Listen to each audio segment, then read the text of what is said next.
$600? Golly gee, Mr. Government, I'm gonna try not to spend that all in one place.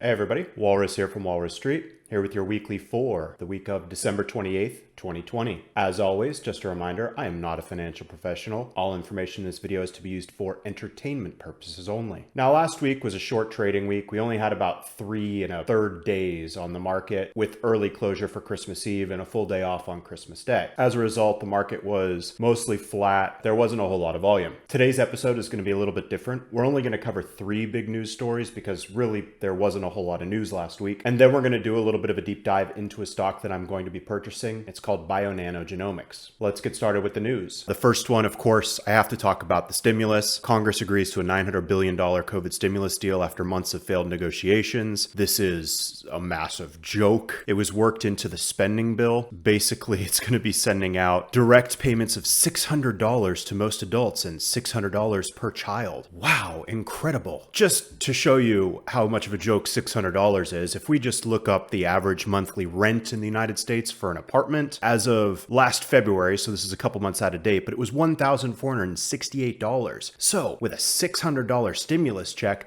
you can afford to live in your home for less than half a month. Fantastic. $600? Golly gee, Mr. Government, I'm gonna try not to spend that all in one place.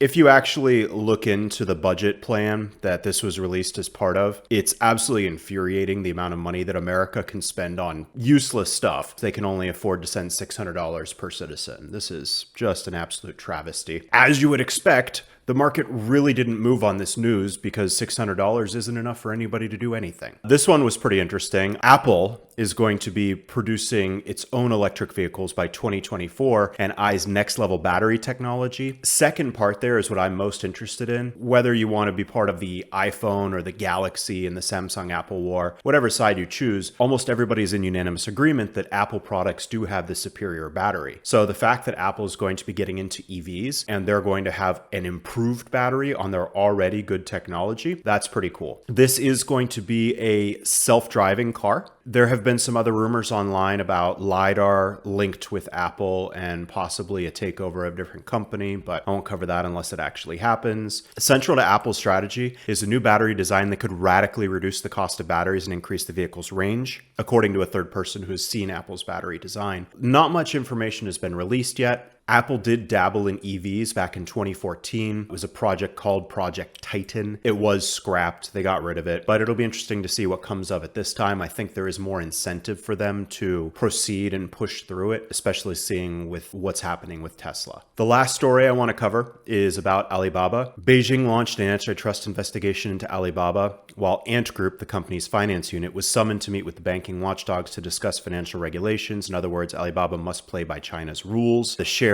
went down. This is 13.3%. Last I saw, it was like 14% down. This has been a really big sell-off. One of the analysts from Raymond James is saying this is a bit of an overreaction. The shares are still a strong buy. A lot of the Chinese stocks this week were taken down with this news about Beijing interfering with Alibaba. If you remember a couple weeks back, Ant was supposed to IPO, but the Chinese government ended up smacking down that IPO. It wasn't allowed to go onto the market. This is the first I realized Jack Ma has like beyond a 4-head. He's got like a 5-head, 6-head, 7-head. The bottom half of his face, all of his features are on like the bottom 50% of his face. It kind of looks like an RSI chart. And if it was an RSI chart, I think his face is saying oversold. Maybe that's a signal. Buy Alibaba. Don't know. This isn't really news, but I do want to just touch on this. Last week, I covered the steel industry. ArcelorMittal did have an explosion at one of its factories. Thankfully, there were no casualties. I was thinking about this. You know, we covered Vail last week about the dam disaster back in 2019. There was a landslide recently that killed another person. Tragic. Just in the last couple weeks now, we've had ArcelorMittal and Vail having these explosions, these tragedies at their facilities. Company that I chose mostly to invest in was Cleveland Cliffs, and they haven't had anything like that yet. So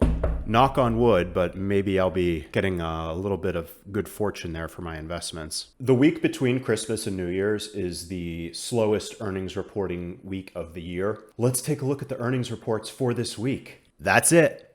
We're done. Weibo and Avex. Don't care about either of them. Every year around Christmas, I typically buy myself a goodie, a Christmas present. Usually it's a tablet or a new phone, new computer, something along those lines. But this year, I'm satisfied with everything that I have technology-wise, and I don't feel the need to purchase anything else. So I have this extra money in my account. I was thinking, what can I get myself for Christmas? Obviously, stock. I had to decide, which stock do I want to purchase? I was thinking, I don't get any return value out of a tablet. It's basically just money thrown away. It's sunk cost. So I want to take a gamble on a stock that's basically worthless. What did I do? Spent the week looking up penny stocks. I don't invest in penny stocks. I think they're trash. They're valued so low for an absolute reason. Usually they're poorly managed companies. But I did find one that I will be purchasing about 1,000 shares in. The research that I did isn't half bad. I'm going to share that with you guys now. Please be forewarned. I am not shilling this stock. I'm doing this because I have some extra money and I usually buy myself a gift. Please do not purchase this stock just because I'm giving you information on it. Make your own decisions. Penny stocks are usually trash. They're more likely to fail than they are to succeed. Let's get into it. When I talked about buying a stock, there's 4 questions that I answer. Who's in charge?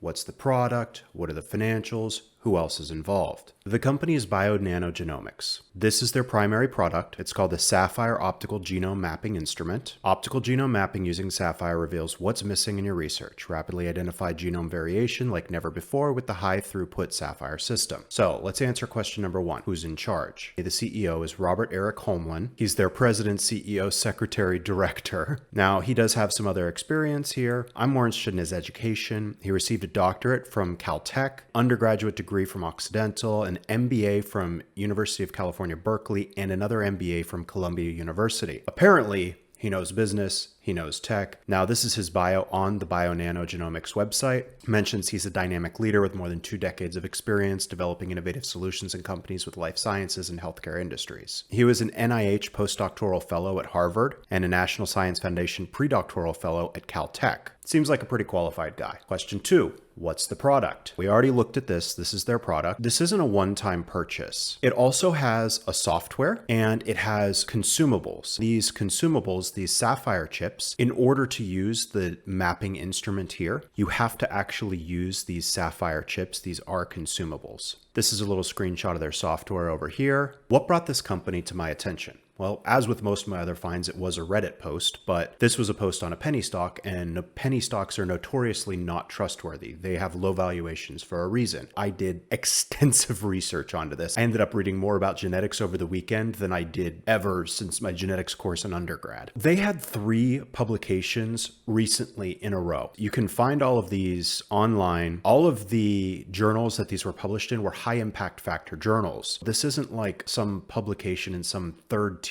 journal. This one is from the Proceedings of the National Academy of Sciences. Awesome acronym right here.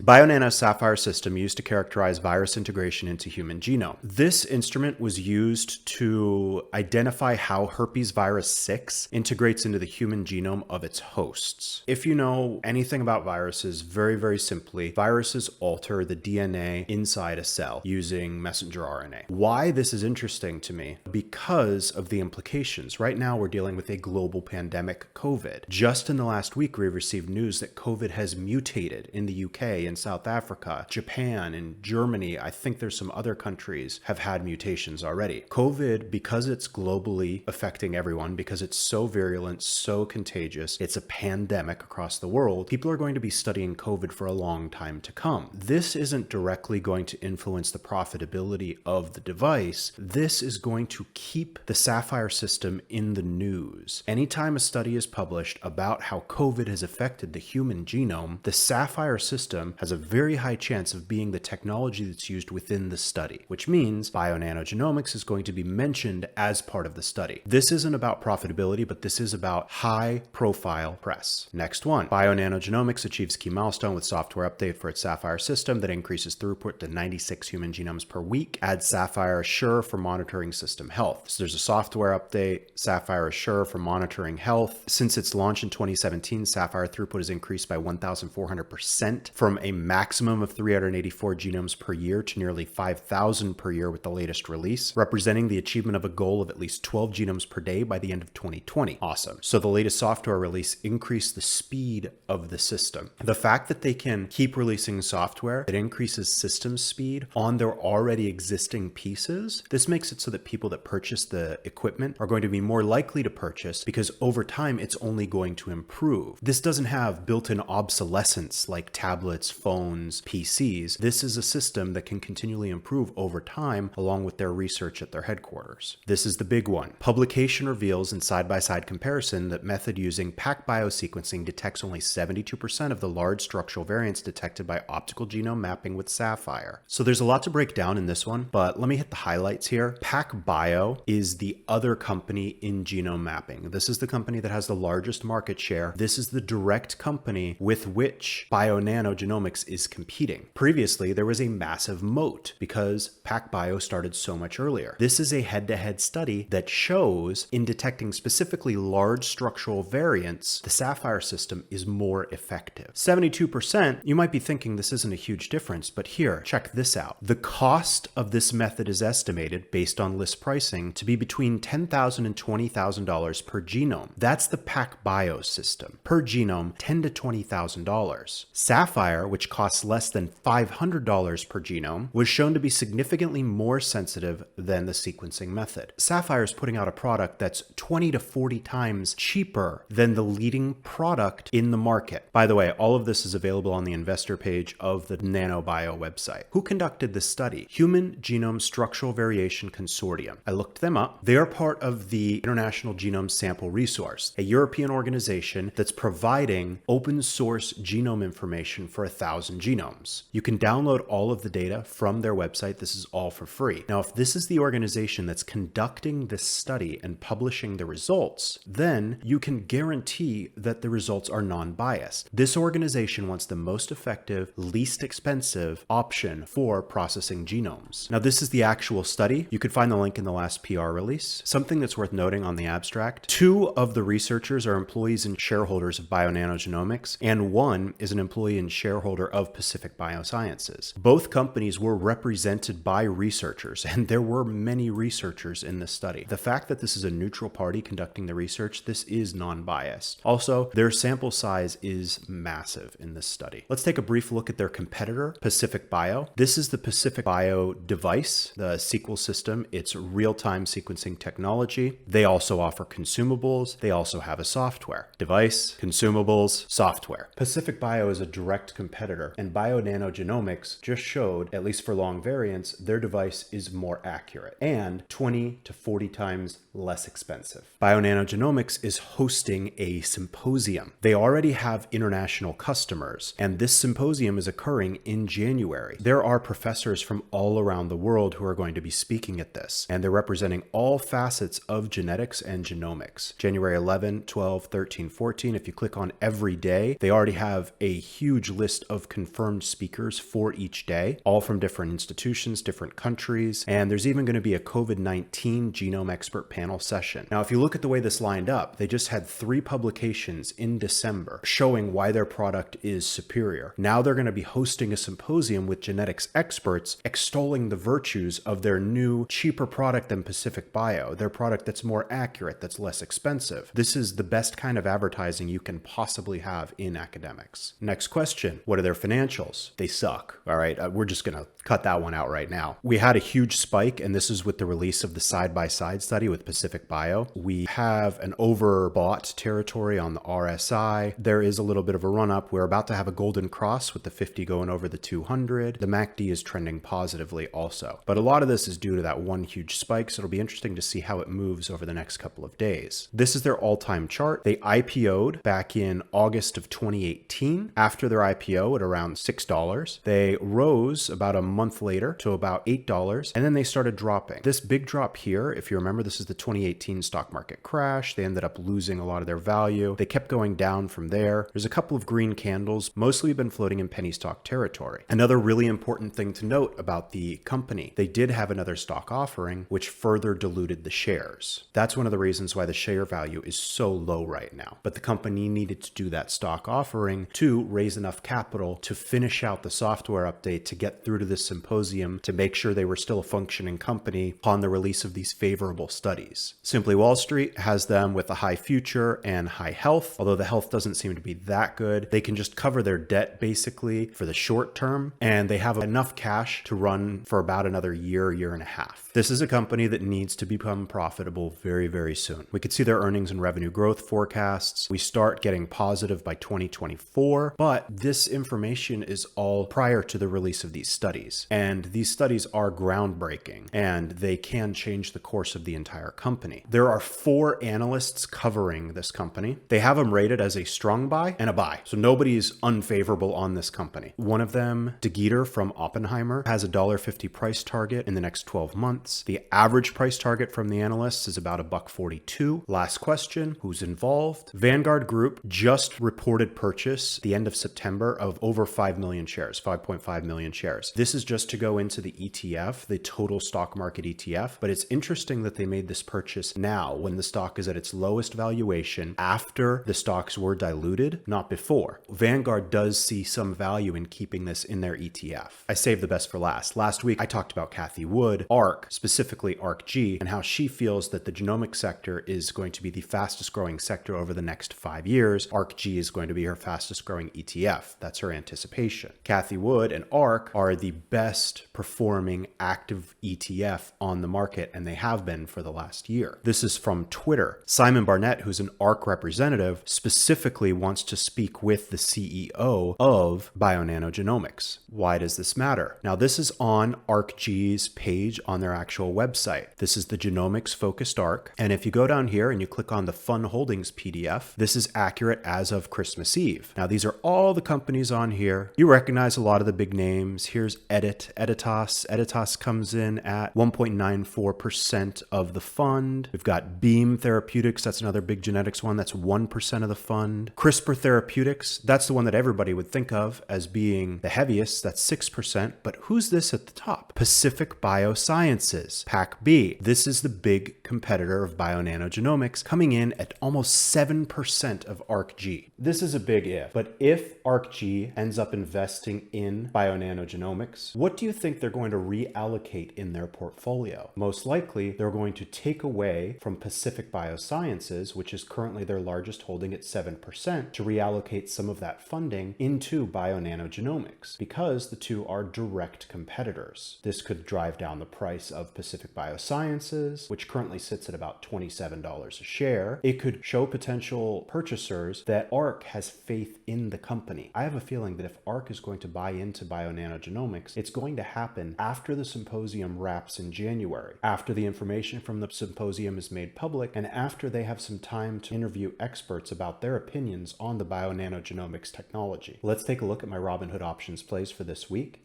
and which purchases I'm going to be making for shares, including BioNano Genomics. So this week, we are going to be making a couple of plays. The first one that I want to do, Nokia. Nokia did have a bit of a drop this week. I am going to move out a week, and I'm going to sell that 450 call. And it's only worth $1 this week, but $1's $1. Keep lowering my cost basis on Nokia $1 at a time. Next up is Rocket. You can see my average cost basis is 20.97. So I'm going to trade another covered call on Rocket. We're going to be going up to about $22 on Rocket. We're going to sell a call, collect the $14 in collateral, and there we go. After that, I do want to go to Space, Virgin Galactic. My cost basis, if you remember, $28.93 on this. So I want to trade. I'm going to sell a call above my cost basis, and we're going to move up to about $30. We're going to sell one call, collect the $14 in collateral. There we go. After that, we're going to go to GameStop. I'm expecting GameStop to be going up this week, so we're going to move out, and we're going to sell a put credit spread on GameStop. I'm going to sell this $17 put, and I'm going to buy back the $16.50 put. This is going to give me $7 in credit. $6 in credit. Done. That's it for options this week. I am going to be making a couple of stock purchases. I'm going to buy a couple of shares of Rocket. This is using the premium that I've saved up from the last couple of weeks, so these are free shares. Remember, when you're buying shares, always set a limit order in case there's a lot of price movement right before open. 2 shares, review. Good to go. Now, my last one is going to be a Christmas present to myself. We are going to go to BIONANO Genomics. We are going to buy shares, limit order, continue. Let's see, it's at 69 cents right now, so we'll just put it at 69. Yeah. We're going to set this one up to market hours only. Good till close, and then I'll reassess. I'm going to go ahead and purchase 1,000 shares. Swipe up to trade. Good to go. As always, I want to thank you guys for coming in. I hope you learned something. And if you enjoyed the content on the channel, please like and subscribe to the video. Don't forget to check out the link to my analysis below. Also, I have my Robinhood and Webull referral links below. If you do want to sign up, we both get some free stocks out of that. Thanks a lot.